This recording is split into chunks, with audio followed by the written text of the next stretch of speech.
Ireland places to visit. Right then, hold on to your hats because we're diving headfirst into Dublin. And I mean really, where else would you start?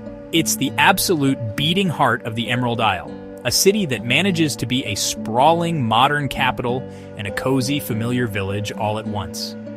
One minute you're on a bustling street that feels like the center of the universe, with trams gliding by and the chatter of a dozen languages in the air. You have the winding, narrow lanes of Temple Bar, where the sound of a fiddle spills out of every doorway. Dubliners have this incredible knack for making you feel like you've known them for years, even if you've only just met.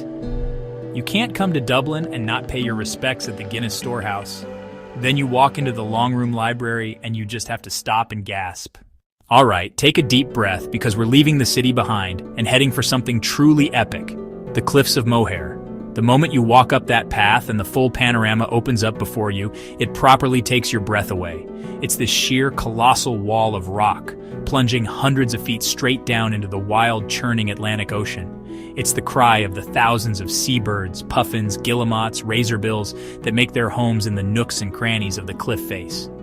You can walk along the coastal path, with the wind whipping your hair and the sheer drop just a few feet away. Perched near the highest point of the cliffs is O'Brien's Tower, which looks like a little fairy tale castle keep. Right then, buckle up everyone, because we're off to the Ring of Kerry. If Ireland were a fabulous celebrity, the Ring of Kerry would be its most dazzling, scene-stealing accessory. The hills aren't just hills. They're voluptuous rolling mounds of emerald velvet, dotted with little white specks that you soon realize are sheep. Places like Sneem, which is so ridiculously colorful it looks like a packet of Skittles has exploded all over it. You absolutely cannot do the Ring of Kerry without stopping at Lady's View. It's a breathtaking panorama of the Killarney Lakes and mountains that will genuinely make your jaw drop. All right, let's head west to the absolute jewel of the wild Atlantic Way, the one and only Galway. If Dublin is the sophisticated older sibling who works in finance, Galway is the bohemian, artistic younger sister who plays the fiddle, writes poetry, and is always up for a bit of fun. The buildings themselves are a riot of color. Pillar box reds, sunshine yellows, Kelly greens, all leaning against each other like tipsy friends on a night out. You can pop into a place like Ty Nichtane, with its higgledy-piggledy little rooms and cozy snugs, and feel like you've been going there your whole life. Take a stroll down to the Spanish Arch and the Claddagh, where the River Corrib meets the sea. This is where the famous Claddagh ring originated, with its symbols of love, loyalty, and friendship. Now hold on to your hats, because we're heading north, all the way up to the Antrim coast, to witness something truly properly bizarre and brilliant, the Giant's Causeway. We're talking about 40,000 interlocking basalt columns, marching out of the cliffs and disappearing under the sea. You can walk on it, climb over it, and hop from one column to the next like you're in a real-life video game. The deep blue of the Atlantic Ocean crashes against these dark, almost black geometric stones, sending up plumes of white spray. The legend goes that this was no volcano. This was the handiwork of the mighty Irish giant, Finn McCool. You've got the Giant's Boot, a rock shaped, well, like a giant's boot. There's the wishing chair, a natural throne of basalt columns. Right then, hold on to your hats because we're off to Kilkenny. It's like stepping into a real-life history book, but with more pubs and, frankly, better plumbing. They call it the Marble City, not because everyone has lost theirs, but because of the gorgeous dark limestone that gives the whole place a rather handsome, brooding look. You can wander through the grand halls, the picture gallery, and imagine yourself as lord or lady of the manor. The grounds themselves are just as spectacular. Acres of rolling parkland, perfect for a stroll, a picnic, or just lying on the grass. If you follow the medieval mile from the castle, you'll end up at St. Canice's Cathedral. It's an absolute stunner, a proper Gothic masterpiece. The Smithwick's experience is a must-do, even if you think you don't like beer. It's a fantastic tour through the history of the brewery. All right, now take a deep breath of that fresh, clean air, because we are heading into Killarney National Park. We're talking over 25,000 acres of pure, unadulterated, natural splendor. You simply must experience a ride on a jaunting car. It's a horse-drawn cart, the traditional mode of transport around here. The park is also home to Ireland's only native herd of red deer, whose ancestors have been roaming these lands since the last ice age. You absolutely have to make your way to Torque Waterfall, a spectacular cascade of water tumbling down a 20-meter drop.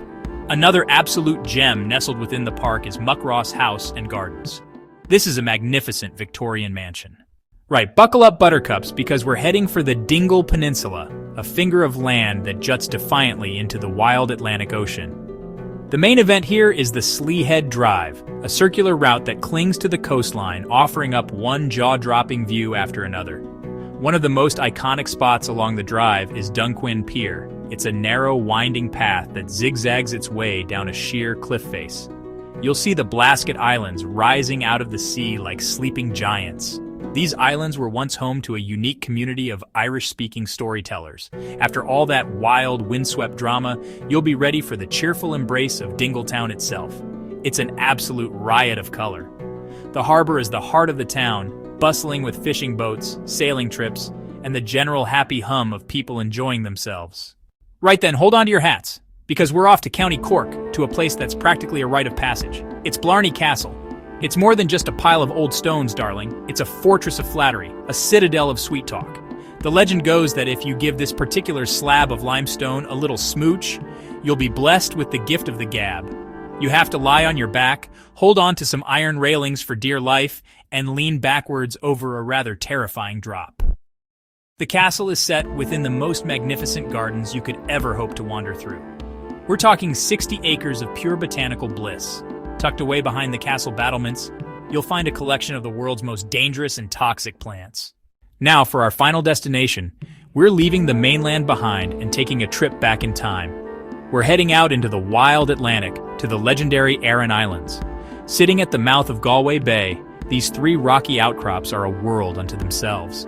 The landscape is like nothing else you'll see in Ireland.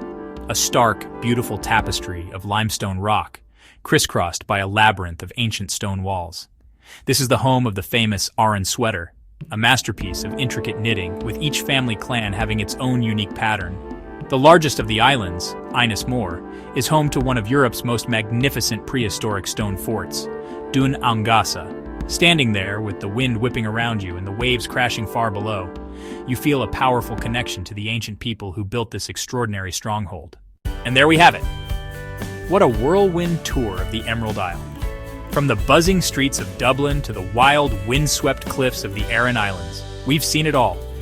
Ireland is a country that grabs you by the heart and doesn't let go. It's a place of epic landscapes, legendary stories, and a welcome so warm it could melt the frostiest of hearts. So this isn't really an ending, it's an invitation. An invitation to come and write your own Irish story. Until next time, go an airy and both our leap, may the road rise to meet you. Goodbye for now and happy travels.